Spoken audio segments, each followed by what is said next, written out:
Chocolate ഇഷ്ടമില്ലാത്തവരായി നമ്മളിൽ അധികമാരും ഉണ്ടാകില്ലല്ലോ. Chocolate നിർമ്മിക്കുന്നത് കൊക്കോക്കായയിൽ നിന്നാണെന്ന് നമുക്കറിയാം.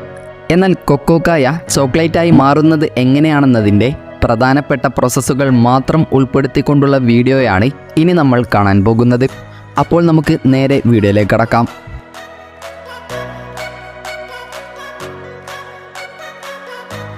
ചോക്ലേറ്റ് നിർമ്മിക്കുന്നത് കൊക്കോക്കായയുടെ കുരുവിൽ നിന്നാണെന്ന് നമുക്കറിയാം. യഥാർത്ഥത്തിൽ ഈ കായകളെ കക്കാവു എന്നാണ് വിളിക്കുന്നത്. ഈ കായയിൽ നിന്നും കിട്ടുന്ന കുരുക്കളെ പ്രോസസ്സ് ചെയ്തെടുത്തതിനെയാണ് യഥാർത്ഥത്തിൽ കൊക്കോ എന്ന് പറയുന്നത്.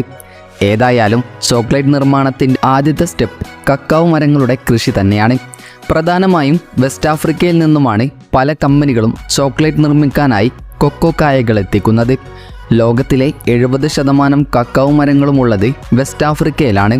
തുടർന്ന് പഴുത്ത കൊക്കോ കായകളെ പറിച്ചെടുക്കലാണ് നെക്സ്റ്റ് സ്റ്റെപ്പ്.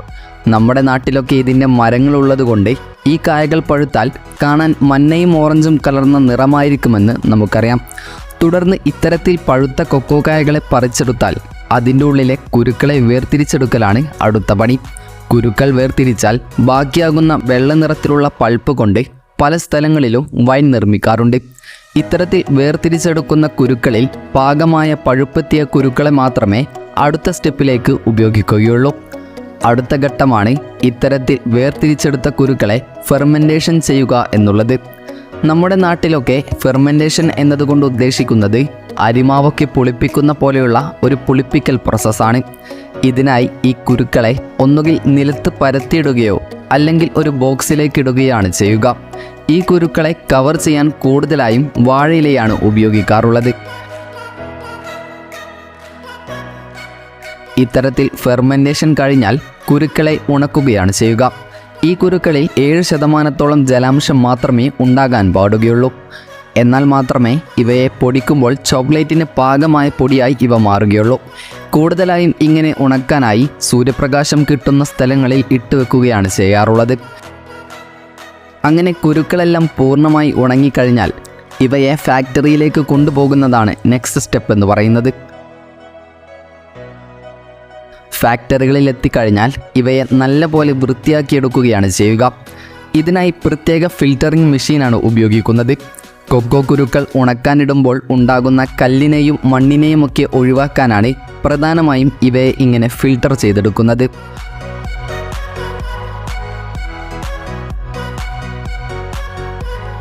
കൊക്കോ കുരുക്കൾ വൃത്തിയാക്കി കഴിഞ്ഞാൽ അവയെ ചൂടാക്കി അവയുടെ മുകളിലുള്ള തോടിനെയും കുരുക്കളെയും വേർതിരിച്ചെടുക്കാൻ പാകത്തിനാക്കും. എന്നാൽ തോടുകൾ കളയുന്നത് അടുത്ത ഘട്ടത്തിലാണ്. ഇങ്ങനെ വേർതിരിച്ചെടുക്കുന്ന കൊക്കോകളുടെ ഗുണനിലവാരം ഉറപ്പുവരുത്താനായി ക്വാളിറ്റി ഇൻസ്പെക്ഷൻ നടത്തലാണ് നെക്സ്റ്റ് പ്രോസസ്സ്. ഇതിനായി പ്രത്യേക അനാലിസിസ് ടീമൊക്കെ ഉണ്ടാകും.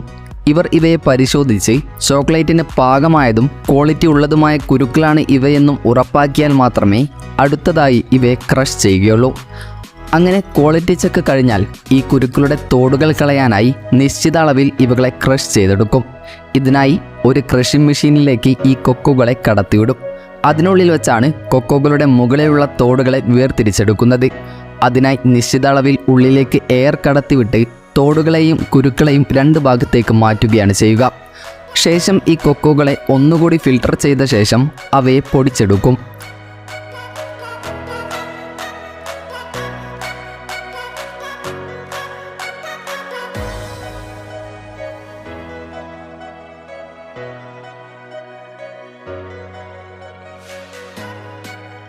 ശേഷം ഇത്തരത്തിൽ പൊടിച്ചെടുത്ത കൊക്കോ പൗഡറിനെ പ്രത്യേക ചേരുവകൾ ചേർത്ത് ബ്ലെൻഡ് ചെയ്തെടുക്കും. ഈ പ്രോസസ്സ് കഴിയുമ്പോഴേക്കും ബ്രൗൺ നിറത്തിലുള്ള ഒരു കട്ടിയുള്ള പേസ്റ്റായിരിക്കും ഔട്ട്പുട്ടായി ലഭിക്കുക.